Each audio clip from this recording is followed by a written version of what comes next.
ಭೂಮಿಯ ಮೇಲೆ ಸೂರ್ಯನದ ಬಾಳಿಕೆಯನ್ನು ಕಂಡು ಆದಿಶೇಷನ ಪಾತಾಳಕ್ಕೆ ಹೋಗಿ ಅಡಗಿ ಕುಳಿತಿದ್ದಾನೆ.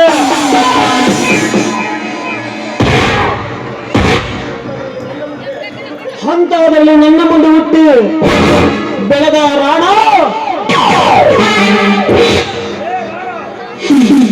ಎಲೆ ರಾಣ ಹಂದದ ಅರಮನೆಯನ್ನು ಕಟ್ಟಿಸಿ ಅದರಲ್ಲಿ ಮಹಾರಾಜನಂತೆ ಮೆರೆಯುತ್ತಿರಬಹುದು.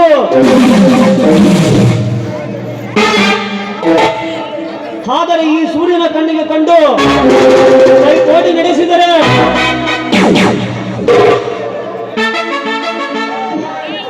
ಸುಟ್ಟು ಭಸ್ಮವಾಗಲೇಬೇಕು.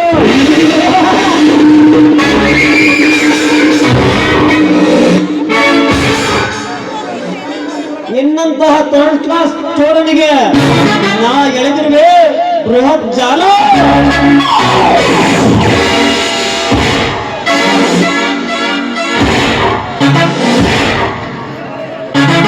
ನಿನ್ನ ಮನೆಗೆ ಬಂದಿರುವ ಬಂಗಾರದ ಗಿಳಿ ಆ ರೂಪ ನನ್ನವಳು.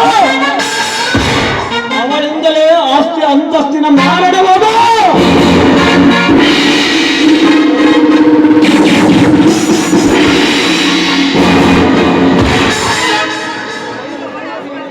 ನಿನ್ನ ಮರಣದ ಸಮಾಧಿಯ ಮೇಲೆ ನನ್ನ ಸಿಂಹಾಸನವನ್ನು ಸ್ಥಾಪಿಸಿ ಹಾಳದೆ ಹೋದರೆ ಚಲ ತೊಟ್ಟ ಚಲದಂತ್ರಮಲ್ಲ, ಸೇಡಿಗೆ ಸೇಡನ್ನು ತೀರಿಸಿಕೊಳ್ಳುವ ಕಳಿಂಗ ರಾಜನೇ ಅಲ್ಲ.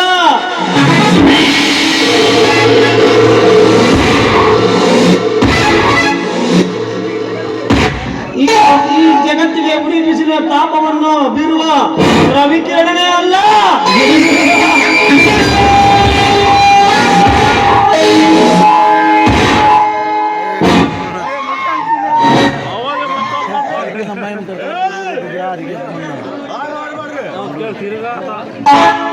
ಸಾಹೇಬ್ರೆ ಊರಿಗೆ ಹತ್ಕೊಂಡು ಉರಿಯುವಾಗ ಯಾರೋ ಪೆಟ್ಟಿಗೆ ಹೋದಂತೆ ಹಂಗಾಯ್ತ ಸಾಹೇಬ್ರೆ ನಮ್ಮ ಜೀವನ.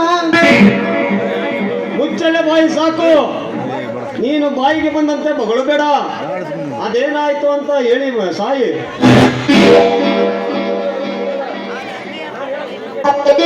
ಸಾಹೇಬ್ರೆ ಸಾವು ಬಂದಿರೋದು ನನಗಲ್ಲ, ನಿಮ್ಗೆ ಬರ್ಬೋದು ಸಾವು.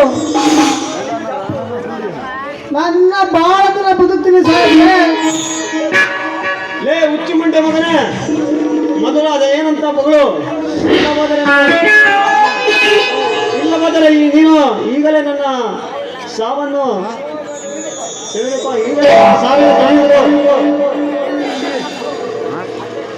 ಅದಕ್ಕೆ ಯಾಕೆ ಸಿಟ್ ಮಾಡ್ಕೊಂತೀರ ಸಾಹೇಬ್ರೆ? ನಾನು ಹೇಳಿದ್ದು ಏನು ಅಂದ್ರೆ ರೂಪ ರೂಪ ಈಗ ಓಡಿ ಹೋಗಿ ನಿಮ್ಮ ಶತ್ರುವಿನ ಮನೆಯಾಗದ ನೋಡ್ರಿ. ಇದರಿಂದ ಕೋಪ ಬರೋದು ನಿಮ್ಗೆ ತಾನೆ.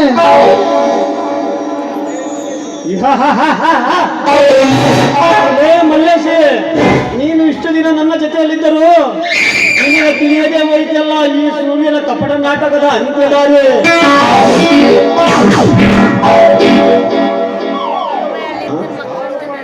ಆ ರೂಪಗಳನ್ನು ಅವನ ಹತ್ತಿರ ರಾಣನ ಹತ್ತಿರ ಬಿಟ್ಟು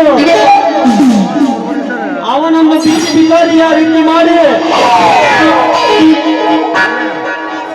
ಅವನ ಅಂದದ ಅರಮನೆಯನ್ನು ನಾನು ವಶಪಡಿಸಿಕೊಳ್ಳಲೇಬೇಕು.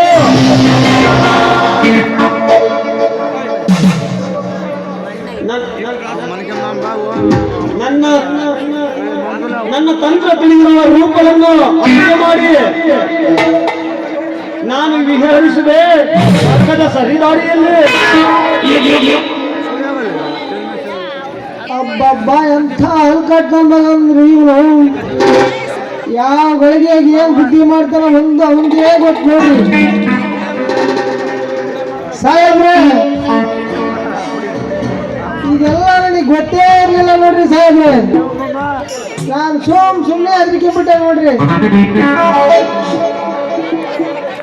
ಸಾಹೇಬ್ರೆ. ನಾನು ಬರಲ್ಲ, ನಾನು ಬಡ್ಡಿ ಲೆಕ್ಕಾಚಾರ ಮಾಡೋದೈತೆ. ನೀನು ಹೋಗಿ ನಿಮ್ಮ ಅಮ್ಮವರು ದೀಪಗಳನ್ನು ಕಳಿಸು.